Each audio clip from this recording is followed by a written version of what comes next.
I want to tell you a story of the old days, when people were different from now. When you look at me with my gray hair, my shoulders bent with the years, you may not believe that I, Tuktu, was once a child, young and carefree. But it was so. One of my fondest memories is of my father, who taught me how to hunt the seal, who taught me the secrets of the moon and stars, who taught me also the arts of the bow, the harpoon, and the fishing spear. I well remember my first visit to the place of many fishes. We set out laden with our spears and tent poles, also the many skins needed to make a tent. The day was bright with autumn sun, and I could tell that my father was in a good humor. I brought him a drink from the cold, clear river. He smiled and said I was a joy to him, that I would certainly be the greatest of all hunters, and that if I was tired, he would carry me.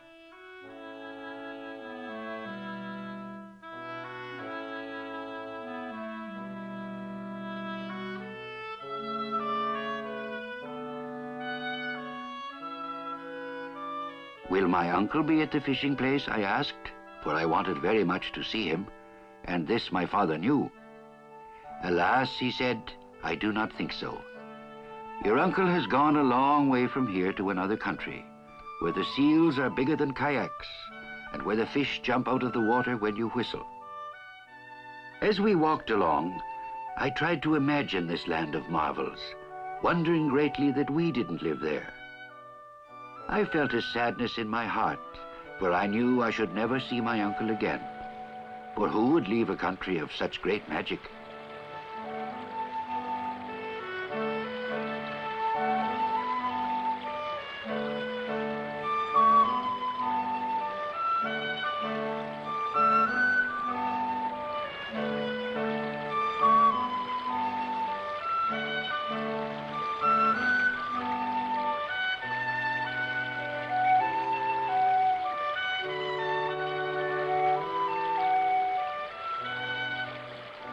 At last we came near to the place of many fishes. Look, said my father, there is a tent. I believe strangers have arrived before us. We hurried forward. I heard a shout, Tuktu, Tuktu! It was my uncle. My heart was full of joy when I saw him. I have cut my hair for the winter, I said. And I also, he answered. And you have grown, Tuktu. Soon you will be a great hunter, even as your father. My uncle helped with the tent, placing it near to his own on dry, smooth ground. I asked him if he had come back from a long journey. Yes, Tuktu, I have, he said. Were the seals as big as kayaks? I asked. And did the fish leap out of the water when you whistled?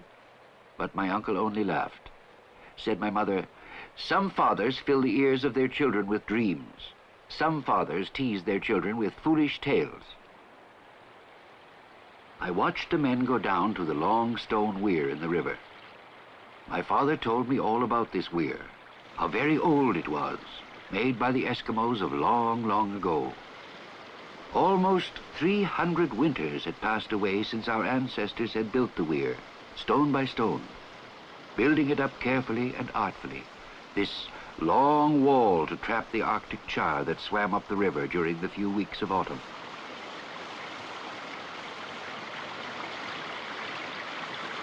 Each season, the weir was damaged by heavy winter ice. At each season, the Eskimos would come and make repairs. Fallen stones would then be lifted back into place. Not a hole was left, not one small crack for the fish to escape through.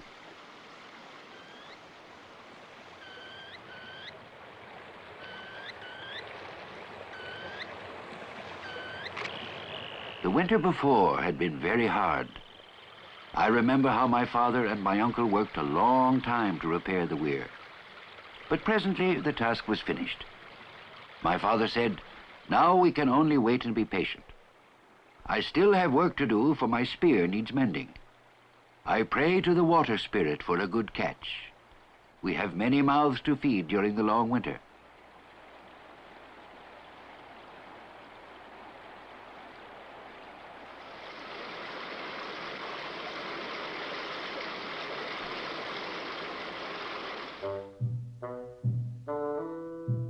Then my mother brought the spear to my father, and he sat in a quiet place in the sun and made the spear ready for the fishing.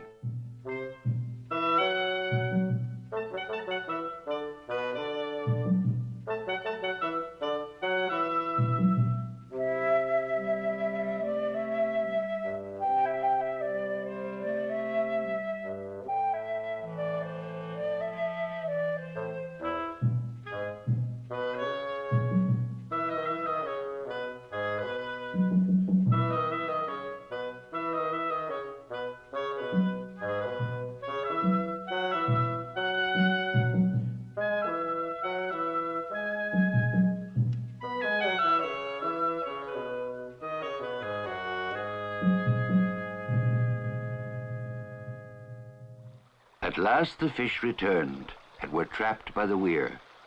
I remember seeing them in great numbers. Desperately they tried to escape.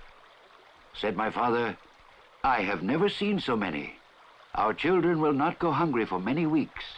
Let us begin the fishing." Then my father and all our friends went down to the weir.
We caught fish in vast numbers that day, as many as there are stars in the sky. I thought surely all the fish in the world are here. Truly, this was a time to remember. But as you know, the spirits of the dead fish are wise and may see more than is good. The fish spirits might warn their friends against our fishing place, warn them to stay away from the weir. Therefore my mother took ashes and covered the eyes of the fish. Thus she made them blind, and the fish could not see the place or tell their friends where they had been taken.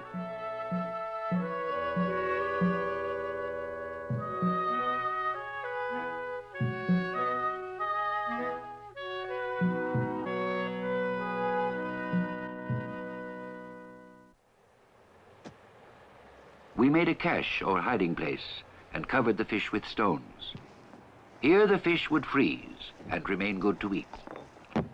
Here also our winter food would remain safe from foxes and hungry polar bears. The day had been long and we were hungry. Said my father, "Our work is finished. Let a fire be made for the cooking pot and a feast prepared. Let all be thankful." Then my father took the fire drill and with the help of my uncle made a fire. The way they did this was wonderful to see.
My father said, "Today Tuktu has seen many things and brought luck to his father's spear.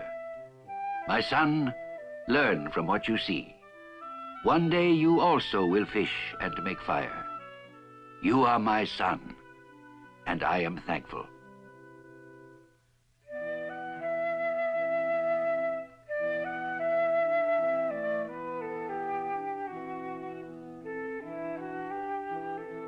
Let my breath blow a song of the animals I have caught, of the many fish that came in to us from the wide sea. Let my breath blow a song in praise of the quick fish that move like arrows through the water. Do not be angry with us, little fish. I make this song for you. The lands around my dwelling are more beautiful because of you, and life is thankfulness.